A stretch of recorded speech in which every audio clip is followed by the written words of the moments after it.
माया के जीवन में एक प्यारा सा अनोखा सा बदलाव आने लगा था।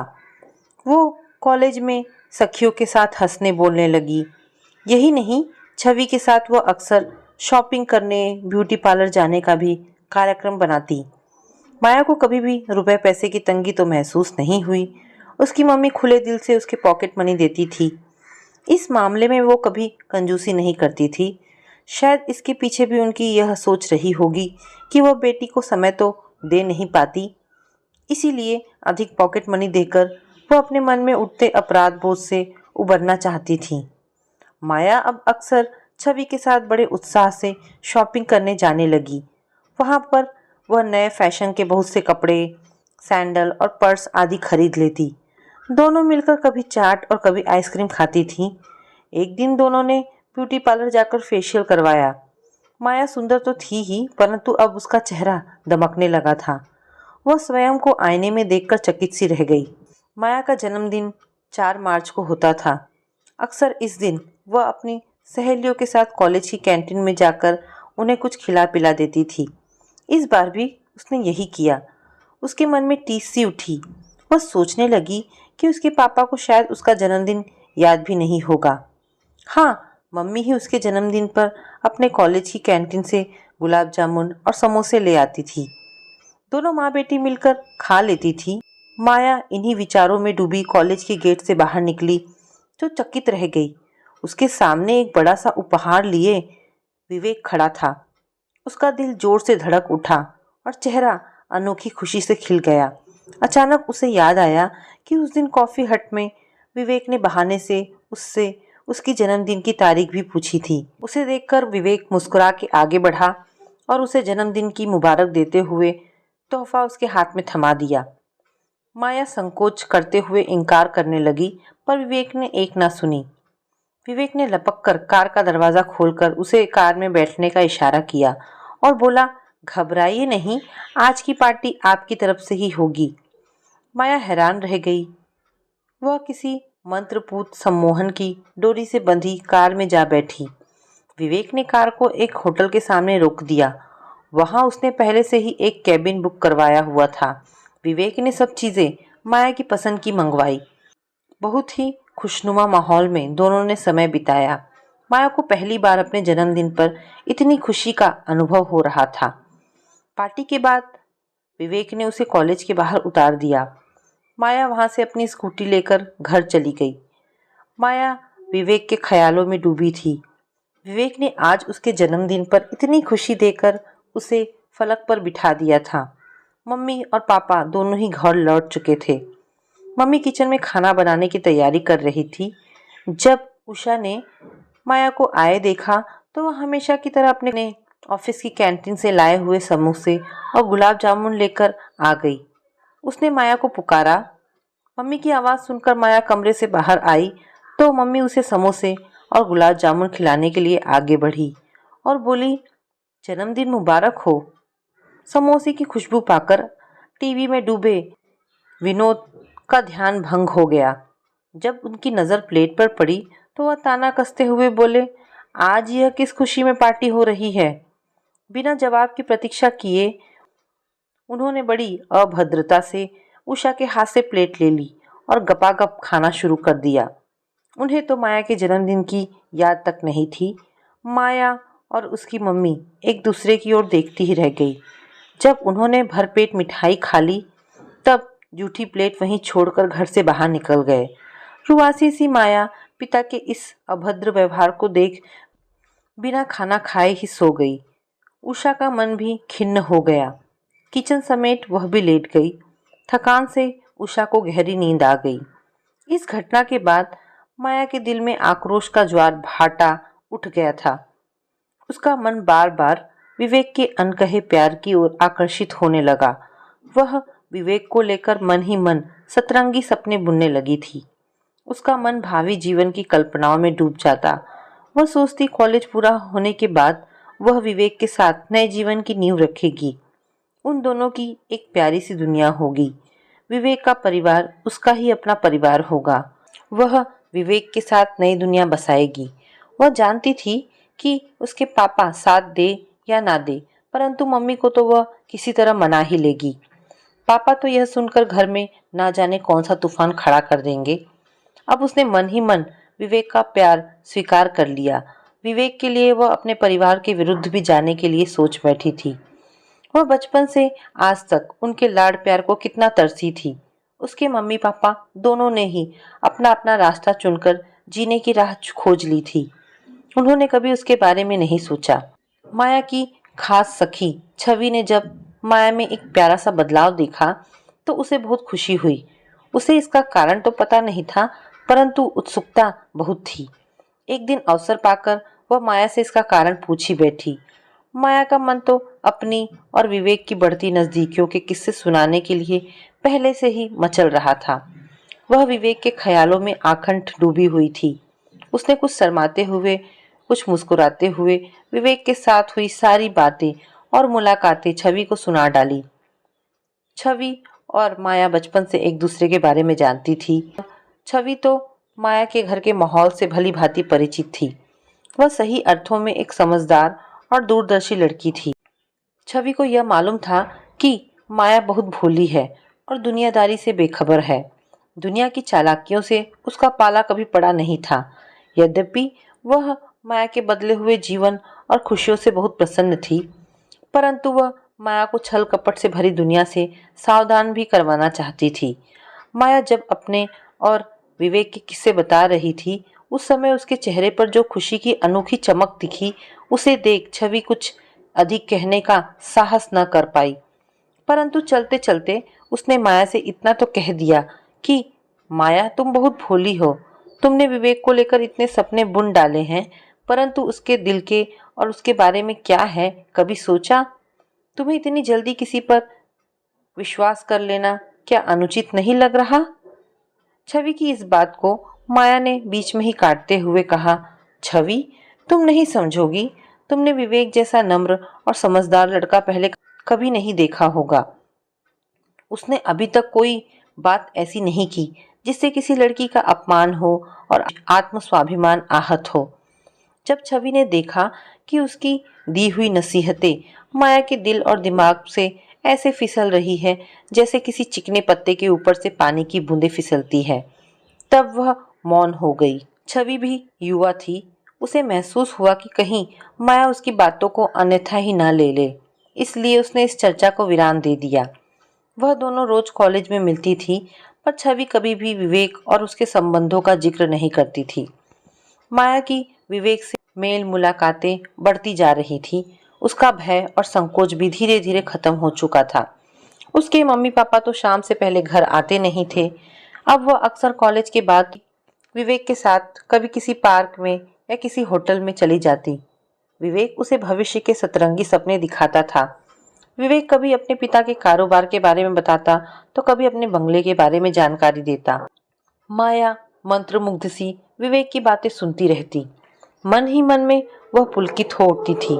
अपने होने वाले ससुराल की कल्पना में खो जाती।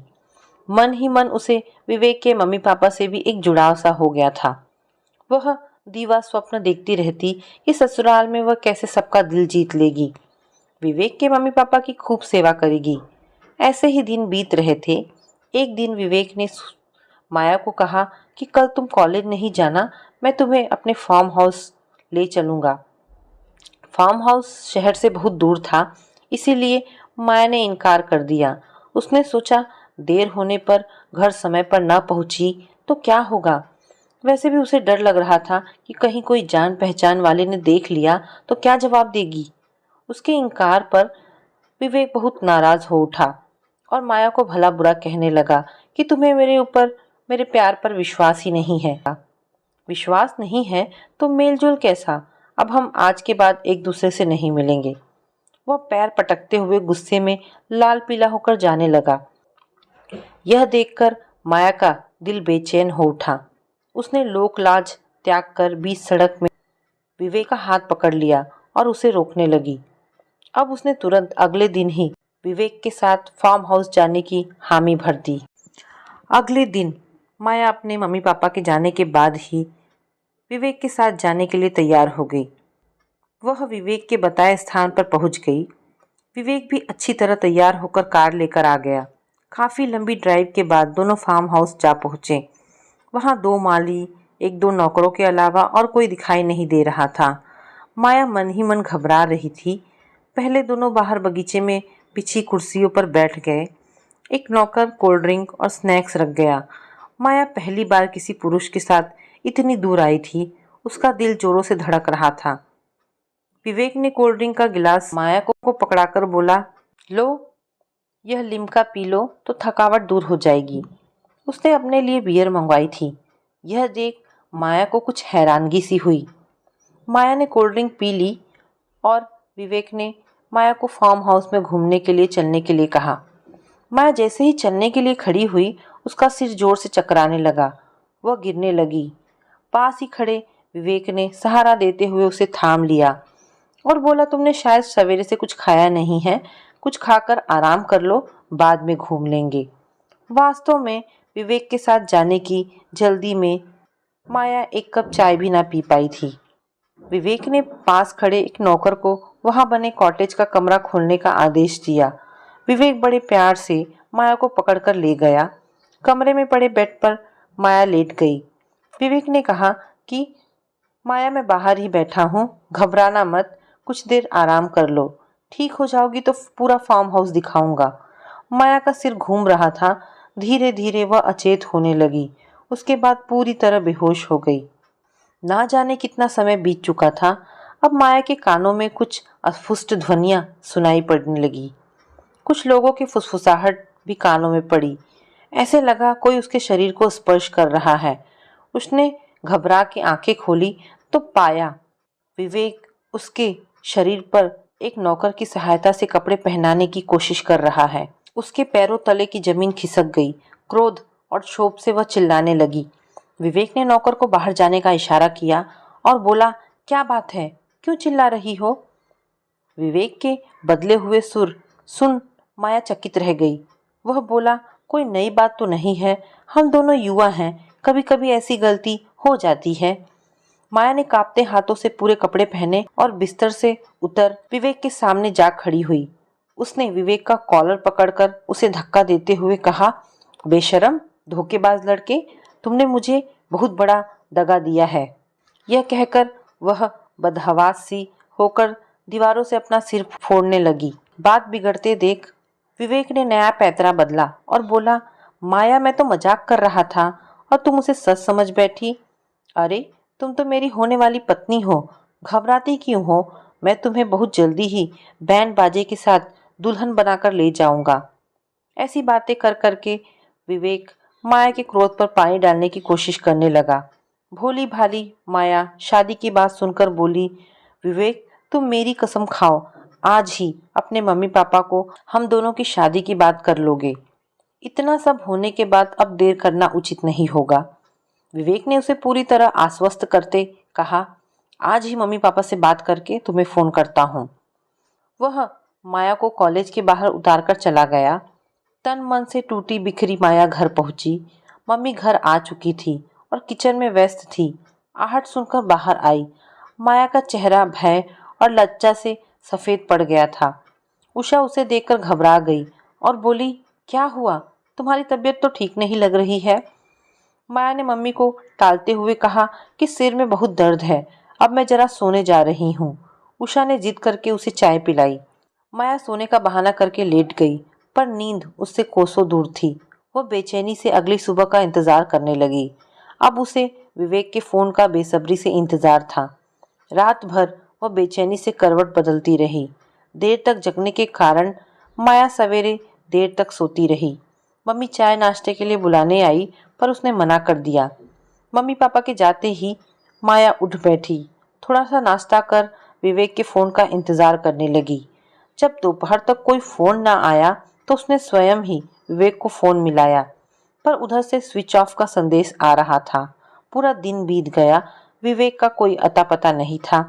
बीमारी का बहाना बनाकर वह 2 दिन घर में ही बैठी रही। क्या करे, कुछ समझ में नहीं आ रहा था। एकाएक याद आया कि उसने बहुत बार विवेक को कॉलेज के पास एक पान वाले की दुकान पर खड़े देखा था। वह कॉलेज तो गई, पर 2 लेक्चर अटेंड करके कॉलेज के गेट पर आ खड़ी हुई। उसे पता था कि विवेक इसी समय वहां आता था। यह स्वयं विवेक ने ही उसे बातों बातों में एक दिन बताया था। उसका अनुमान सही निकला। विवेक वहीं खड़ा बेफिक्र होकर सिगरेट पी रहा था। उसकी पीठ माया की ओर थी। माया दबे पांव जाकर वहां खड़ी हो गई।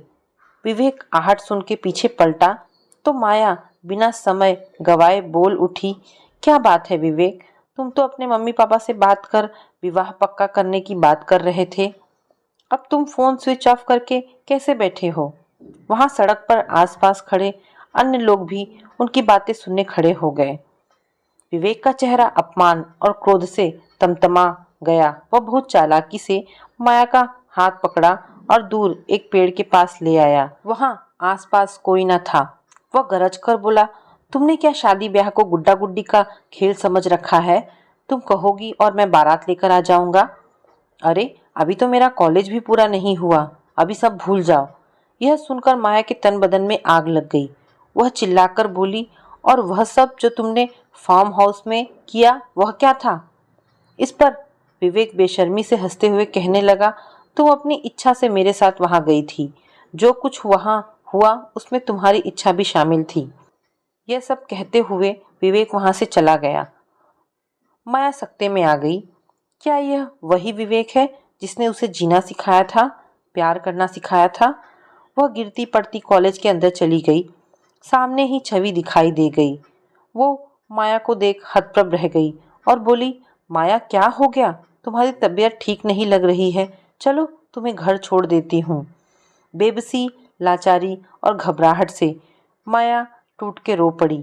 छवि समझ गई कि कहीं गहरी चोट खाई है। ज्यादा ना पूछते हुए छवि बोली कि माया तुम मेरे घर चलो, वहीं सब बातें करेंगे। माया की हिम्मत बंधी, वह छवि के साथ उसके घर चली गई। छवि की मम्मी माया को देख बहुत खुश हुई और प्यार से उसके सिर पर हाथ फेर आशीर्वाद देते हुए उसका स्वागत किया।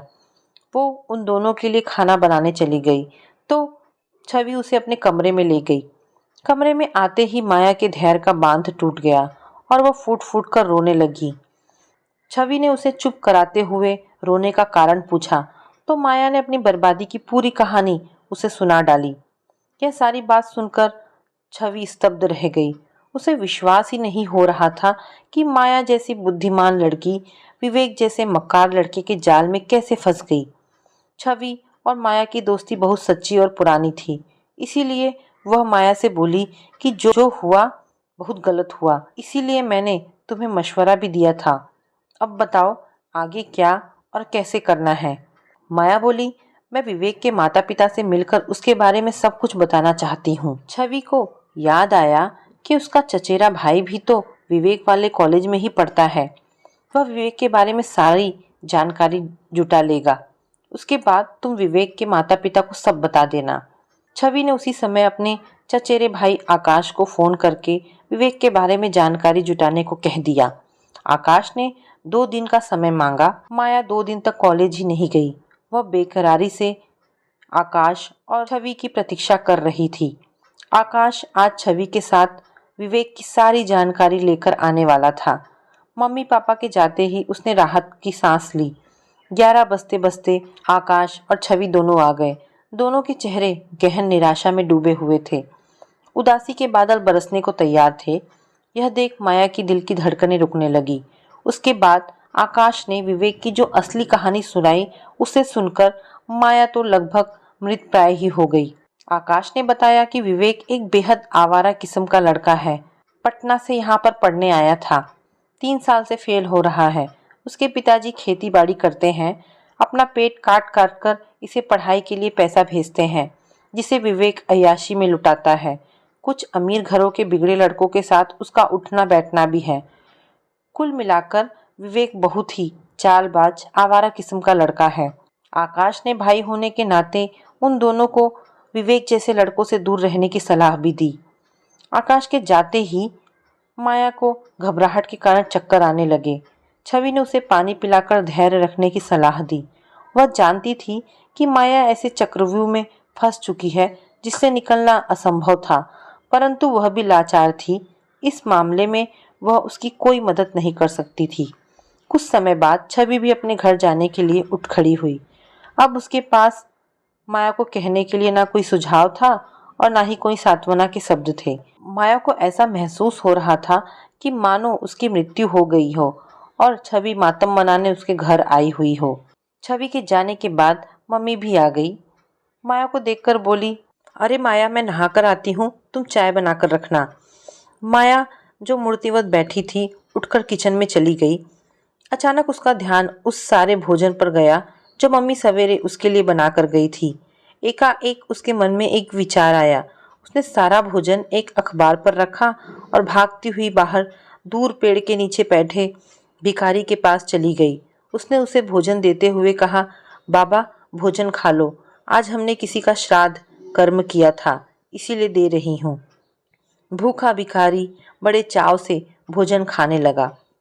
इस तरह उसने विवेक के प्यार का श्राद्ध कर्म भी कर निष्प्राण सी घर आ गई।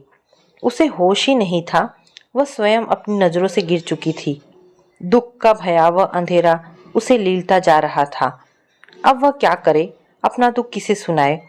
मम्मी और पापा को जब उसकी कलंक गाथा का पता चलेगा तो उसका क्या हश्र करेंगे, यह सोचकर उसकी रूह कांपने लगी थी। पापा तो घर में ऐसा तूफान और तमाशा खड़ा करेंगे जिसका कभी अंत ना होगा। मम्मी जो जीवन भर ही पापा से दुखी रही थी और आज उसने शेष कसर पूरी कर डाली। वह सोचने लगी, उसने भी मम्मी को सताने में कोई कसर बाकी नहीं छोड़ी। उसकी यह भूल मम्मी के प्राण ही ले लेगी। पापा तो शायद हमें घर से ही निकाल दें। यह सोचते सोचते माया की पूरी रात आंखों में गुजर गई। अगले दिन मम्मी पापा के जाने के बाद जब वो सोच में डूबी रही कि क्या करे, तब अचानक उसके दिमाग में एक ख्याल आया।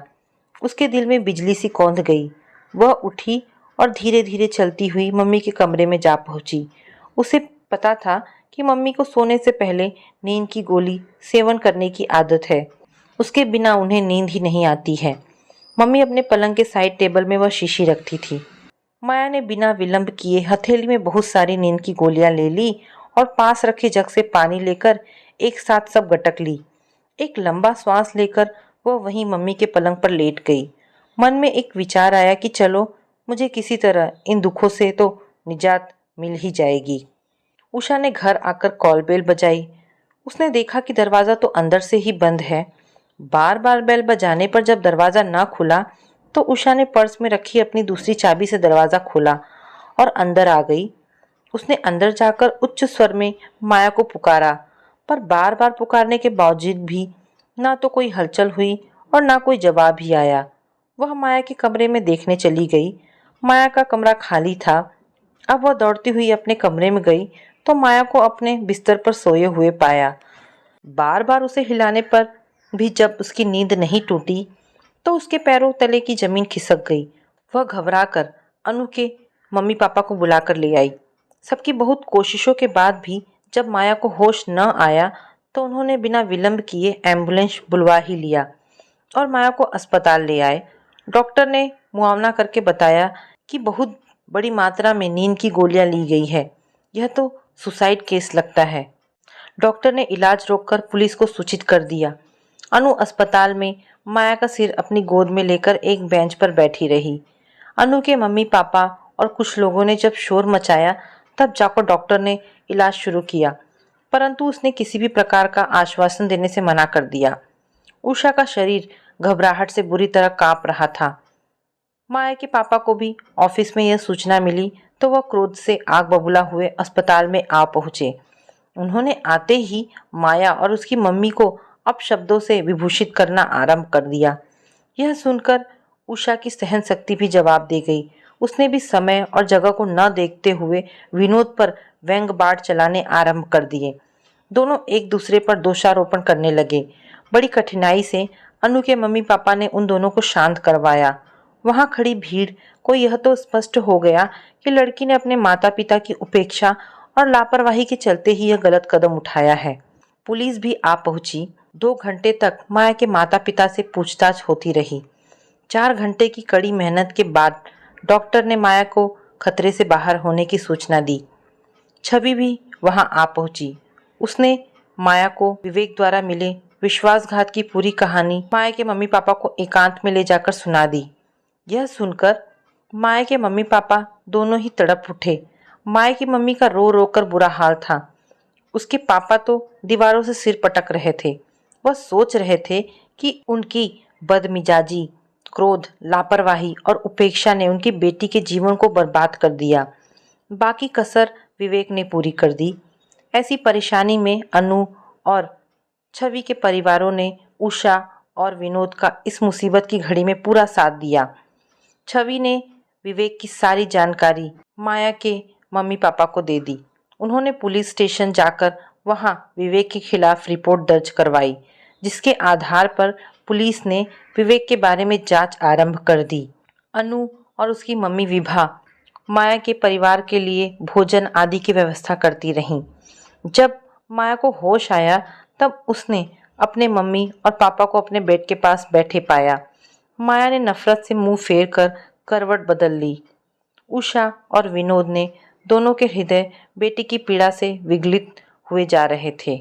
उस पर उसकी नफरत ने दोनों को अंदर तक हिलाकर रख दिया।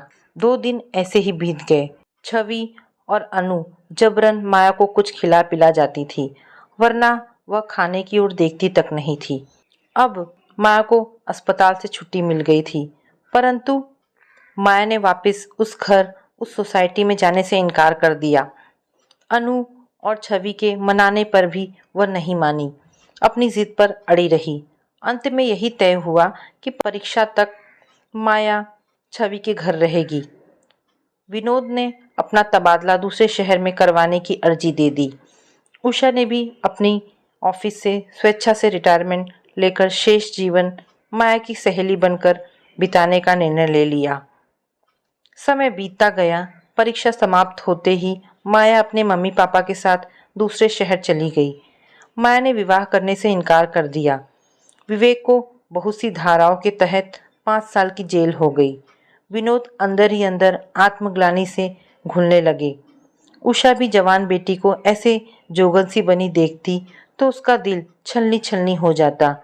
वह सोचती, काश हम दोनों पहले ही इस बात को समझ लेते कि युवा होते बच्चों को दोस्त बनाकर रखना चाहिए।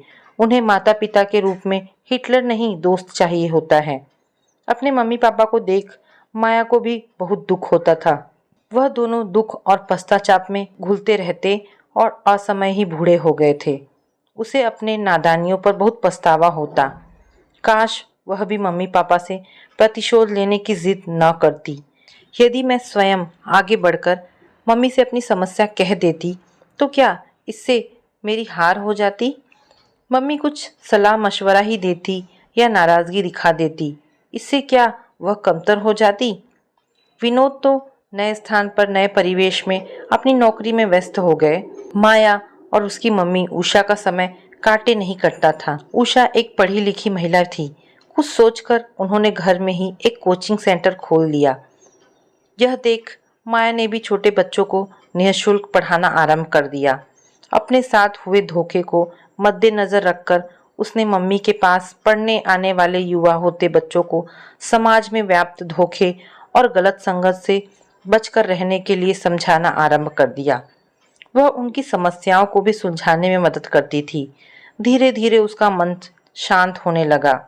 उसे यह तसल्ली होने लगी कि मम्मी पापा की लापरवाही और उसकी नादानियों से जो जख्म उसके दिल में लगे थे वह तो धीरे धीरे भर ही जाएंगे, परंतु वह युवा होते हुए बच्चों को इस प्रकार की गलती करने से रोक पाने में मददगार हो सकती है।